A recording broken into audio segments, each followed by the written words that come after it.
Hi friends, welcome to Ignited Minds. In this video, we are going to understand chapter number 4 from your SST book, Class 10 NCERT.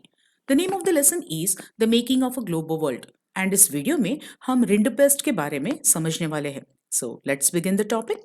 यहाँ हम बात कर रहे हैं 1890s के African continent की. उस टाइम में रिंडरपेस्ट की डिसीज ने वहाँ की लोकल इकोनॉमी पर एंड लोगों के लाइवलीहुड पर जबरदस्त इम्पैक्ट क्रिएट किया था. उस टाइम में काफी सारी पावरफुल कंट्रीज दूसरे कंट्रीज में अपनी कॉलोनीज बनाकर वहां पर रूल करने की कोशिश कर रही थी. जैसे इंडिया भी एक कॉलोनाइज सोसाइटी थी, राइट? यहाँ पर कैटल प्लैग के थ्रू बहुत ही अच्छी तरह से समझाने की कोशिश की गई है कि उस टाइम में कॉलोनाइज सोसाइटी के ऊपर जो यूरोपियन एम्पेरल का असर दिखाई दे रहा था, उन्हें भी इस भयानक बीमारी ने जैसे उनकी इकोनॉमी को, उनकी लाइफ को जैसे तोड़ दिया था. अगर देखा जाए तो अफ्रीका एक बहुत ही बड़ा कॉन्टिनेंट है जिसके पास बहुत सारी जमीन है, बट पॉपुलेशन बहुत ही कम.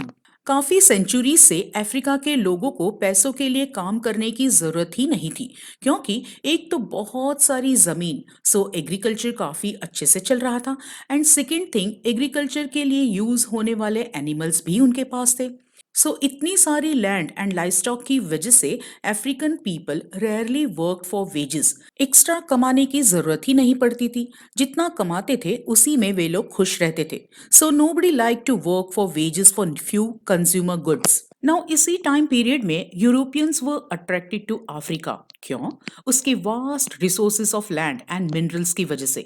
यूरोपियंस अफ्रीका ये सोचकर आए कि यहाँ आकर हम अपनी जरूरत के हिसाब से क्रॉप्स ग्रो करेंगे एंड बड़ी बड़ी माइंस डिग करेंगे, सो दैट जो भी मिनरल्स हमें मिले उसे हम आसानी से यूरोप एक्सपोर्ट करवा सके. बट उनकी इस परफेक्ट प्लानिंग को चैलेंज करने के लिए उनके सामने एक अनएक्सपेक्टेड प्रॉब्लम था, and that was shortage of labour. क्योंकि आगे हमने जैसे देखा कि अफ्रीकन्स के पास इतनी जमीन एंड लाइवस्टॉक था कि they were not ready to work for wages. आगे के टॉपिक में हमने ये भी देखा कि 1885 में Africa was divided in Berlin between European members, right? Now they have political powers to make law also. And इसका फायदा उठाते हुए इन यूरोपियन एम्प्लॉयर्स ने इन लेबर्स के ऊपर हैवी टैक्स लगाने शुरू कर दिए. एंड ये टैक्स उनके प्लांटेशन में या माइंस में काम करके ही भरा जा सके. दूसरा, उन्होंने इनहेरिटेंस लॉ चेंज कर दिया. उन्होंने रूल बना दिया कि कितने भी बच्चे हो, सिर्फ एक ही बच्चा अपनी एंसेस्ट्रल लैंड इनहेरिट कर सकता है. तो बाकी सब क्या करें?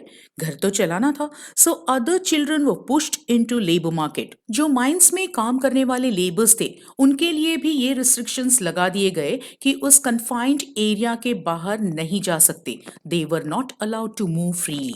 सो इस तरह से इन यूरोपियंस ने बहुत मुश्किल से इन लेबर्स को फोर्सफुली काम पर लगवा दिया. But then came rinderpest, a devastating cattle disease. ये बीमारी ज्यादातर एशिया के कैटल्स में पाई जाती थी. नाउ इतनी भयानक डिसीज अफ्रीका में आई कैसे? तो rinderpest arrived in Africa in late 1880s.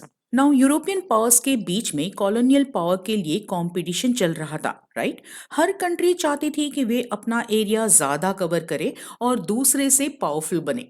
Main Britain and France के बीच में जबरदस्त कंपटीशन चल रहा था अपनी अपनी कॉलोनी स्प्रेड करके पावरफुल बनने का. नाउ ईस्ट अफ्रीका में ब्रिटिश रूल चल रहा था, ठीक है?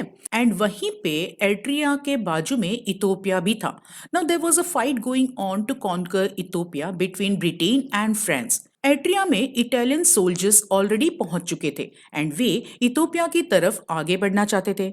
बट फ्रांस थोड़े ही चुपचाप बैठा रहेगा, वो भी तो इथोपिया को जीतना चाहते थे. ब्रिटेन और इटली एक ही ब्लॉक की कंट्री थी जो फ्रांस को अपोज करती थी. सो ब्रिटेन ने सोचा कि हमारे सपोर्ट ब्लॉक के इटालियन सोल्जर्स को खाने की कमी ना पड़े, and so will supply food to soldiers in Ethiopia. So ऐसे में रिंडरपेस्ट से infected cattles were transported to Eritrea for Italian soldiers in East Africa. Now 1880s में ईस्ट अफ्रीका से रिंडरपेस्ट ने एंट्री की थी एंड 1892 तक उस इन्फेक्शियस डिसीज ने वेस्टर्न अफ्रीका भी कवर कर लिया था. एंड अगले 5 साल में तो ये डिसीज अफ्रीका के southern most tip that is Cape Town तक पहुंच चुकी थी। सो पूरे अफ्रीका में 1897 तक ये खतरनाक बीमारी फैल चुकी थी and it killed 90% of kettles of Africa. अब आप सोचो, जहां की लाइवलीहुड ही कैटल्स पे डिपेंडेंट थी, तो उनकी क्या हालत हुई होगी। जैसे आगे हमने देखा कि अफ्रीका में अपने अपने कॉलोनियल पावर्स को एक्सपैंड करने के लिए एक दूसरे में कंपटीशन जैसे हो रहा था।